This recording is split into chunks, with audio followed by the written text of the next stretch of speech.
Hey everybody, this is Zachary Jeans. Let's keep walking through the Bible. So today is day 385, and we are working our way through the book of Numbers, through the Pentateuch, as you know, first 5 books of the Bible.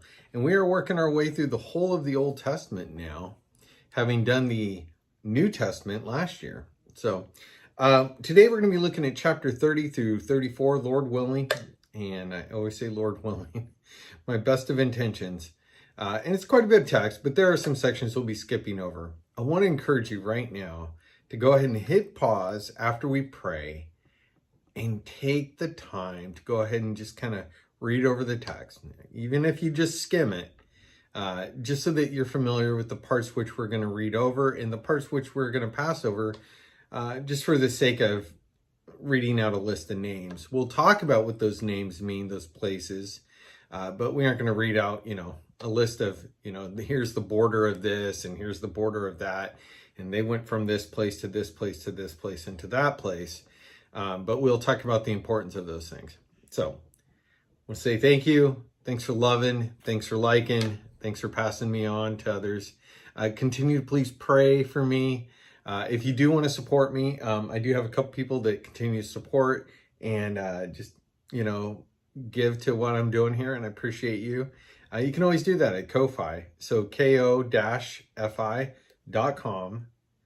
and then the / in Zachary Jeans. And you can buy me a cup of coffee or support me on a monthly. And everything here will always be free. Okay. It's just if you want to just sort of financially say, hey, keep doing that. I always blessed by you. So why don't we stop? Why don't we pray? And then if you need to, hit pause and go ahead and read through the text. All right. All right. Lord, I love you. God, please bless this time. Please bless your word. God, thank you for your word. God, thank you for those that are taking time to get in your word right now. Lord, we love you. God, thank you for all that you've done in our lives to be patient with us as we've wandered around. As we have been both obedient and disobedient to you. God, please have mercy on us. We are frail and weak, broken things, Lord. And you empower us. You empower us, Lord. Change what my heart wants, and you empower me to go after you and it. Lord, good stuff. And that's from you. It's not me. So, Lord, please bless your word. Please bless these that are taking time to get in your word. Please bless their time skimming over or reading the text. And please, Lord, open it up for me to share what you want said. Lord, I love you, and it's in your name I pray, Jesus. Amen. All right. Well, I trust that if you're going to hit pause, you're going to hit pause and come on back.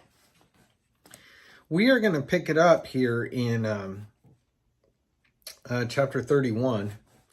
Now, all of this time, this whole buildup has been for the vengeance. It is the vengeance on Midian. All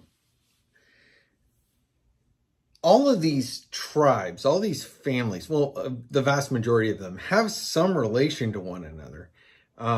Some of them were there when Abraham walked in, obviously.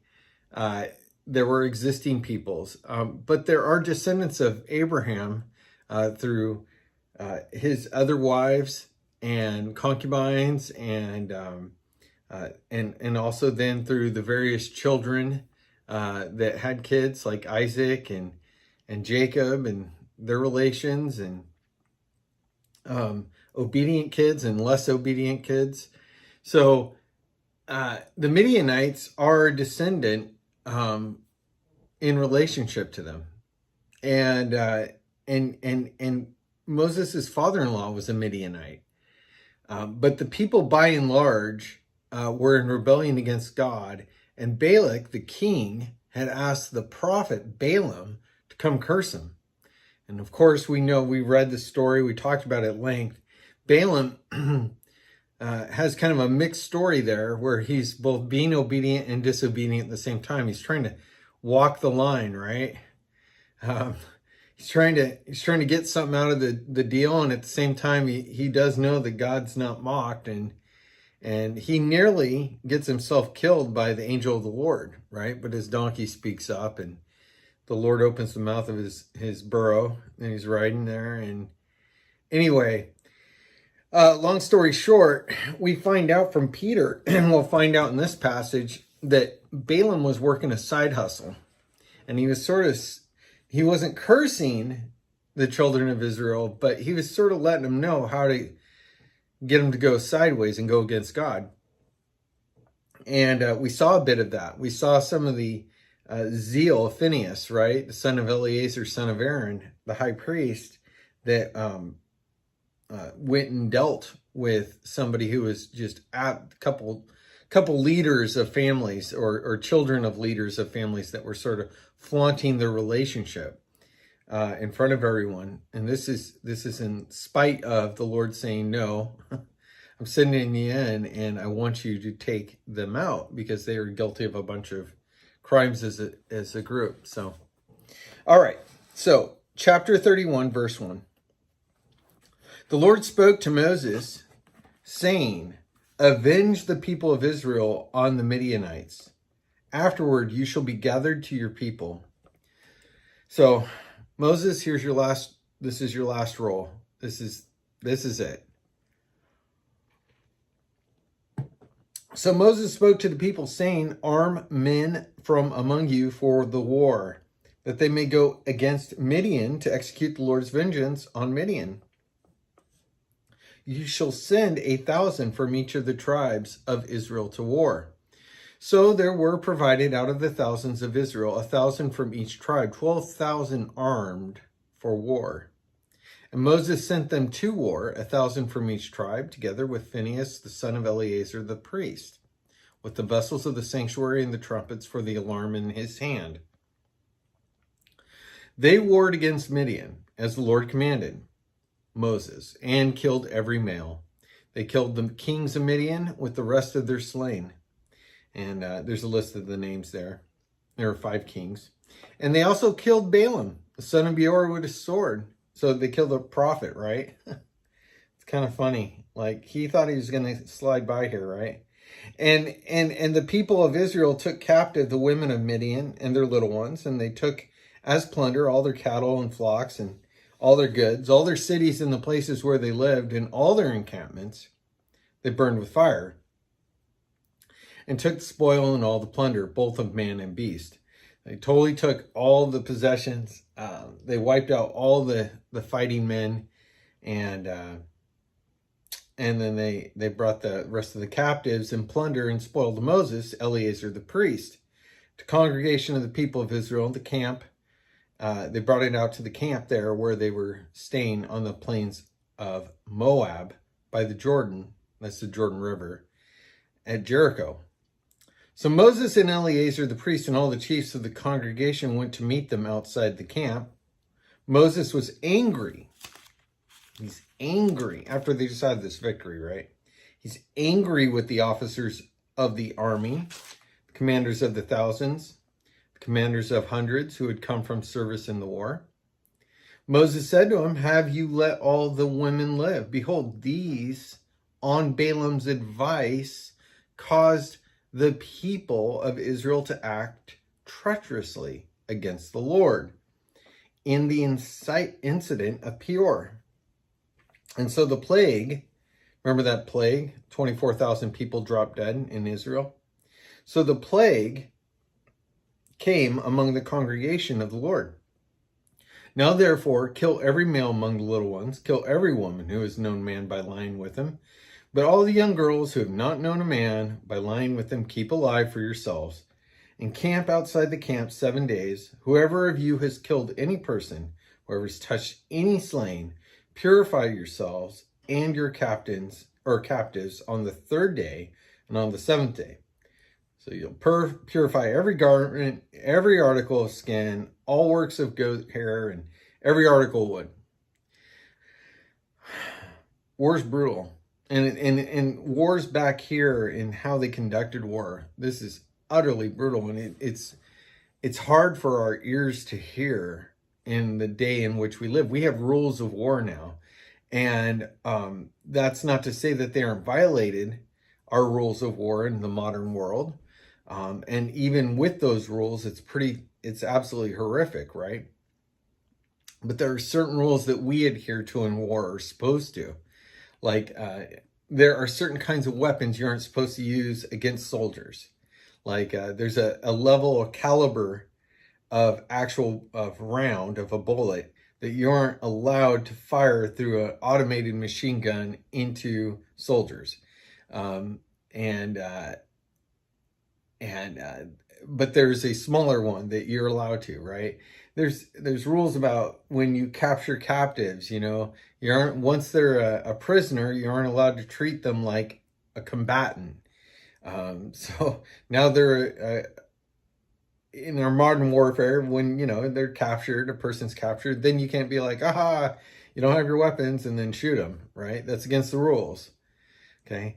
The rules of war back in the day, back at this time, were one people group versus another people group, one nation versus another nation, and it was kill or be killed. And Moses' point to them is, the Lord told you, I told you, the Lord told me to tell you, go in, take them out. And the leaders didn't obey that. And they thought that they had a good reasoning about who and what to save and what to kill. And it wasn't bad logic per se, except that it was going against what the Lord said. And Moses makes the point to him that some of these people that you're having mercy on, that you have an interest in, especially some of the women that they found attractive and interesting, right, were some of the very people that earlier had enticed them through the prophet Balaam's advice to kind of hook up with them and introduce them to a good time and get them interested in some of the gods that they worship and lead their hearts astray. So they allow some of the younger women to live, because he knows that people of Israel will grow as a nation, and these younger women, these girls, aren't guilty of any of these other sins that their older the older women were. So Moses allows them to live, tells them everything that you got to pass through fire, and Eliezer says as much. Okay, about like basically everything that they plundered, everything they captured through war. Here from verse 21 on, lists out like this many donkeys, this many camels, this many cows. This part will be given to the service of the Lord, and the rest of it you can keep. And if you got something that's got wool on it, you got to purify it. If it can pass through fire, like say something that's metal, pass it through fire, get it clean. You don't want any disease spreading. Same with wool and cloth and things like that. You got to not pass it through fire because it'd be charred, but you got to wash it, right? And you got to let it dry and be by itself and kind of run its course out there for about a week total. Okay. So when they finish all that up there, we have this story here in chapter 32. This is about the tribe of Reuben and Gad. Okay. So chapter 32, verse 1. Now the people of Reuben and the people of Gad had a very great number of livestock. And they saw the land of Jazer and the land of Gilead. Gilead or Gilead. And behold, the place was a place for livestock. Okay. So the people of Gad and the people of Reuben came and said to Moses and to Eleazar the priest and to the chiefs of the congregation, any number of these names, right? There's a list up there. The land that the Lord struck down before the congregation of Israel is a land for livestock, and your servants have livestock. And they said, if we have found favor in your sight, let this land be given to your servants for a possession. Do not take us across the Jordan. So going across the Jordan is a statement of don't take us across into the promised land, the land flowing with milk and honey and whatnot. They have yet to go into the land set apart for Israel, as stated. They haven't gone up to the hill countries and the different parts, right? So being on this side of the Jordan is kind of a statement we're going to hear a lot of going forward. Crossing the Jordan, it's like crossing into the promised land. It's a metaphor for heaven. It's a metaphor for so many aspects of our faith. But in this case, Reuben and Gad see pragmatically, like, look, we got a lot of stuff here that eats grass. We need a place to feed all those things. And this place that we just conquered on this side of the promised land looks pretty good for that. Okay. So Moses said to the people of Gad and to the people of Reuben, shall your brothers go to war while you sit here? Why will you discourage the heart of the people of Israel from going over into the land of the Lord that has given to them? Your fathers did this when I sent them from Kadesh Barnea to see the land. Those were the 12 spies, right? Went up. They didn't come back with a good report. At least 10 of them didn't.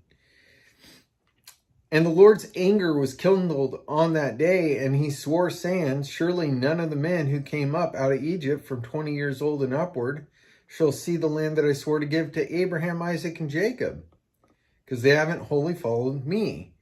None except Caleb, the son of Jephunneh, the Kenizzite, and Joshua, the son of Nun, for they have wholly followed the Lord. The Lord's anger was kindled against Israel, and he made them wander in the wilderness for 40 years, till all the generation that had done the evil in sight of the Lord was gone. Behold, you have risen in your father's place a brood of sinful men, to increase still more the fierce anger of the Lord against Israel. For if you turn away from following him, he will again abandon them in the wilderness, and you will destroy all this people. You guys crossed the line here. Didn't you learn the first time? We've been out here for 40 years, and now you want to do this again?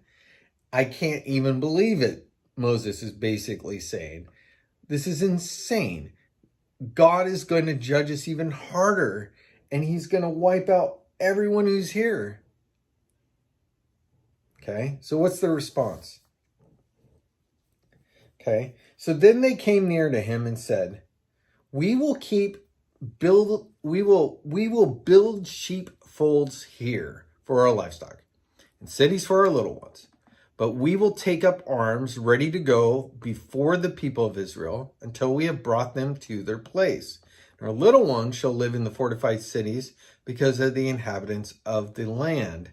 We will not return to our homes until each of the people of Israel has gained his inheritance. For we will not inherit with them on the other side of the Jordan and beyond, because our inheritance has come to us on this side of the Jordan to the east. So Moses said to him, okay, Moses got a reply. But they're like, look, our family's going to stay back here. We're going to set up our lives here, but our men, our warriors are going to go before the rest of our brothers and the tribes there. And we're going to go in and fight the fight, and we won't come back until it's all done.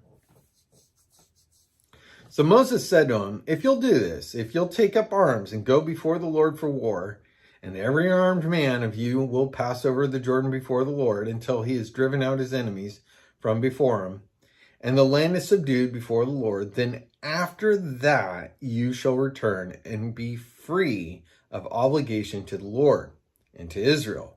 And this land shall be your possession before the Lord. But if you will not do so, okay, here's the but. but if you will not do so, behold, you've sinned against the Lord, and be sure your sin will find you out. Build cities for your little ones, folds for your sheep. Do what you have promised. The people of Gad and the people of Reuben said to Moses, your servants will do as my Lord commands. Little ones, our wives, our livestock, all of our cattle shall remain in the cities of Gilead. But your servants will pass over, every man who is armed for war, before the Lord to battle as my Lord orders. So I think this little nugget here is so important for us. So when we say we're going to do something, of course, it's always if the Lord wills, we'll do this or that, right? Good word there from James. But here, the underlying idea is to this end, don't make vows, Jesus says. If you say you're going to do something, acknowledge that it's up to the Lord whether or not you accomplish it, right? You make your best plans, we'll see. But when you're dealing with the Lord and the Lord is dealing with you, there's no sidestepping God. You might get away with something for a good stretch of time, and God's just letting you, giving you more and more rope to sort of hang yourself if you're trying to do wrong when you say you're going to do right. And God is going to bring it back around you. And thank goodness the Lord does that, because, if he doesn't discipline you in your life, if he doesn't hold you accountable, then you aren't his kids, right? You aren't his kid. He disciplines his kids. If you aren't his kid and you don't receive any discipline, it tells you something, right? You aren't aware of any supernatural discipline in your life, then maybe you don't have a relationship with the Lord. But if you know the Lord, you're going to get your discipline. And Moses is really clear to him. But if you will not do so, look, you've sinned against the Lord, and be sure your sin will find you out. Your sin will find you out and me out. All right. So it talks about, the passing over, what they're going to get and all this, the various cities and whatnot, and everything that they're going to capture. Okay, so let's look at the recounting now. We're just going to overview here. We're not going to read every place they went. I do want to encourage you for chapter 33. If you look up Numbers 33 map in Google or wherever you search and hit images, and look for a good, there's 100 different Bible study apps or whatever. Just look for a good map that outlines chapter 33 of Numbers. You put in Numbers 33, Israel's journey. You're going to get a good map, okay? And just look at these different places. And you can go and see every name here and just kind of see about where they think they were. Now, it's not 100% because it's not like there are towns there with the, like town marker that says this place is here and Israel was here for, 15 days and, 3,400 years ago. They don't got that. But there is a lot of people who spend a lot of time trying to figure this stuff out. So there's pretty good maps about where they think these folks were. Okay. So these are the stages of the people of Israel. Chapter 33, verse 1. When they went out of the land of Egypt by their companies, under the leadership of Moses and Aaron. And Moses wrote down their starting places stage by stage, by command of the Lord. And these are the stages according to their starting places. So they set out from Ramses in the first month on the 15th day of the first month. On the day after the Passover, the people of Israel went out triumphantly in the sight of all the Egyptians, while the Egyptians were bearing all their firstborn whom the Lord had struck down among them. On their gods also the Lord executed judgment. Subtle reference there. I think it's important to note, when Israel was led out triumphantly by Moses and Aaron, by the Lord, post-Passover, this is when the Lord passed over their homes because the blood was up on the doorposts. And the Lord's angel didn't come and kill the firstborn in that home. But everywhere else, the firstborn livestock, the firstborn son was killed supernaturally. People were destroyed. This is after all these other plagues, right? And it says there, on their gods also the Lord executed judgments.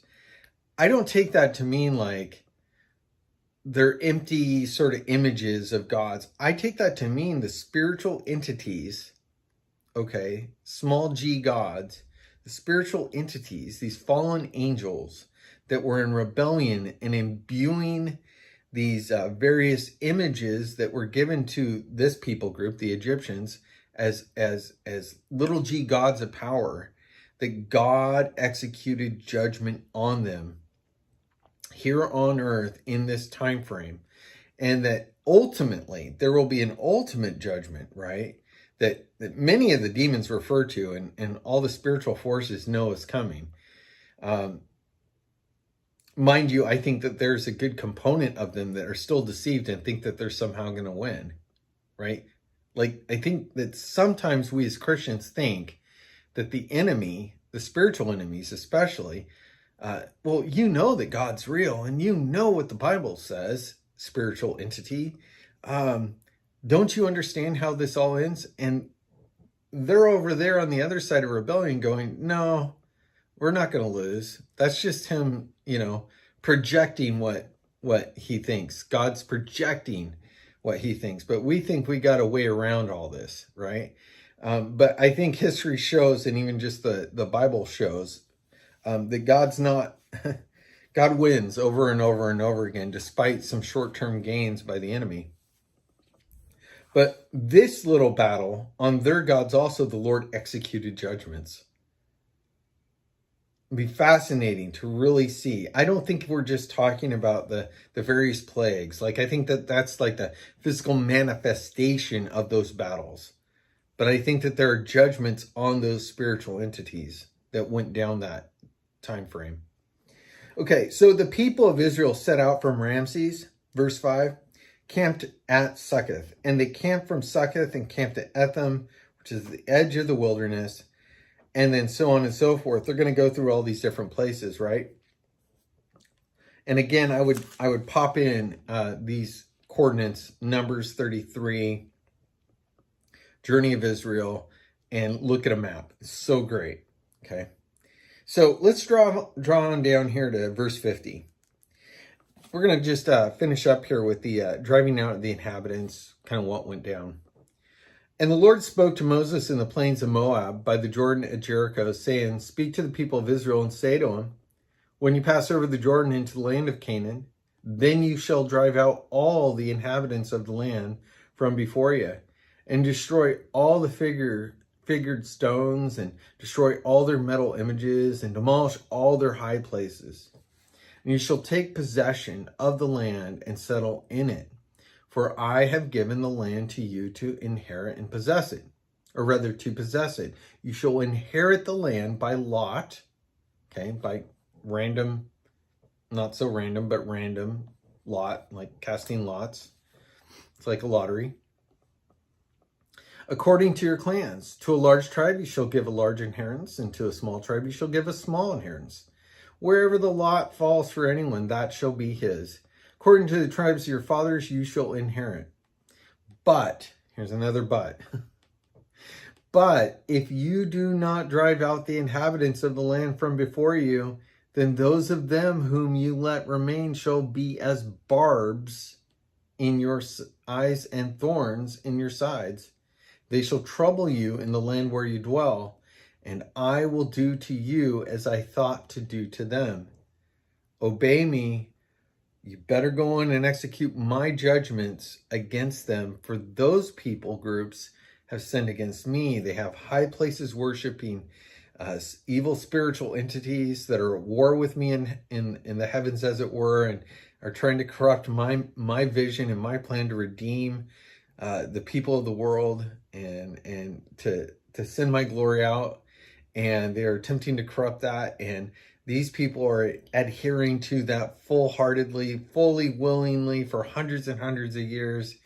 And you got to go in and execute this judgment. This is not something that they did one oopsie daisy one day and now God's mad. No, this is hundreds of years of stuff building up. Longer than United States has been a country. This stuff has been going down in this land. And God is coming in finally with a great judgment, okay? And he's like, if you don't do it, they're going to be as barbs in your eyes and thorns in your sides. What a horrible, horrible image, right? Hooks gouging out your eyes and thorns sticking in your side. And at some point, Nebuchadnezzar will lead them out, and he'll gouge out the eyes of some of their leaders, and oh my goodness, and lead them away with hooks. Wow, from Babylon. But anyway, so yeah, and as we're going to find out, they clearly don't drive them all out. They don't execute all the judgments of the Lord. They do it kind of mostly, but not all the way. As a result, in the book of Judges, we're going to read about constantly them being at war, not really establishing their foothold, truly establishing themselves, and Philistines and various other groups coming in there and jabbing at them and taking them down for 3-4 decades, and then God raising up a leader, a judge, and wiping them out, their enemies down again, and then coming back and forth, and it's pretty brutal. When they didn't obey, it ended up costing them much, much more sorrow as a people over hundreds of years. So let's talk about boundaries real quick. So the Lord spoke to Moses, saying, "Command the people of Israel and say to them, when you enter the land of Canaan, this is the land that shall fall to you for an inheritance. The land of Canaan is defined by its borders." And he goes on to define what that land mass is. And this is another good one to go ahead and Google, chapter 34. What are the borders that he's referring to? And then he lists out the tribal chiefs here in verse 16. And essentially, these are all the chiefs of the 12 tribes of Israel.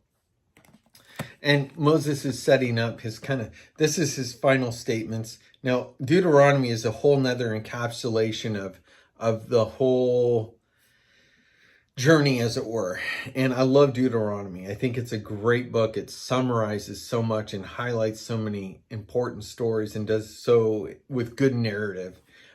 Numbers is a great book, as we've read, but it is a lot of lists. But yeah, Google a couple maps. I think it's very helpful. So, all right, till tomorrow, next day, we'll be going through, just about there, the end of Numbers. And we'll talk to you soon, okay? Till then, keep walking, all right? God bless you. Bye-bye.